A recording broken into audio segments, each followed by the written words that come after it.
நாங்கள் வந்து ஒரு பலாசோவில் நான் இவன் என் பொண்ணு 3 பேரும் படம் பார்க்க போயிருந்தோம்.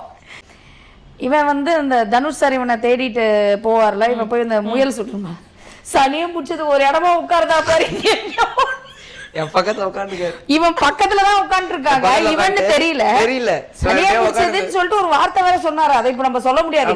சனியா பிடிச்சது எங்க 3 உட்கார்ந்து இருக்குதா பாரு, இங்கேயோ அங்கேயும் ஓடி முயலை பிடிக்கிற மயிரை பிடிக்கிற இப்படி பார்த்தேன். இன்டர்வல் லைட் எல்லாம் ஆன் ஆயிடுச்சு. எந்திரிச்சு தம்பி அந்த பையன், ஆமா சார் நல்லா பண்ணிருக்கீங்க. இதுக்கப்புறம் அந்த லாஸ்ட் சீன்ல வந்து நான் போய் இந்த கிளைமேக்ஸ்க்கு முன்னாடி நான் ஒண்ணுக்கு போயிட்டு வரேன்னு சொல்லிட்டு போவான்ல, அப்போ போகும்போது அதுக்கு முன்னாடி இன்னொரு பொண்ணு ஒண்ணு பின்னாடி உட்காந்து செம்ம ஹெப்பா ட்ரெஸ் பண்ணிட்டு இருக்குது. ஆரம்பிச்சிருமே இது ஒரு இடமா உட்காராத, எங்கேயாவது இப்போ மேய போகும் அப்படின்னு சொன்ன உடனே இவன் பாத்ரூம் போறேன்னு சொல்லிட்டு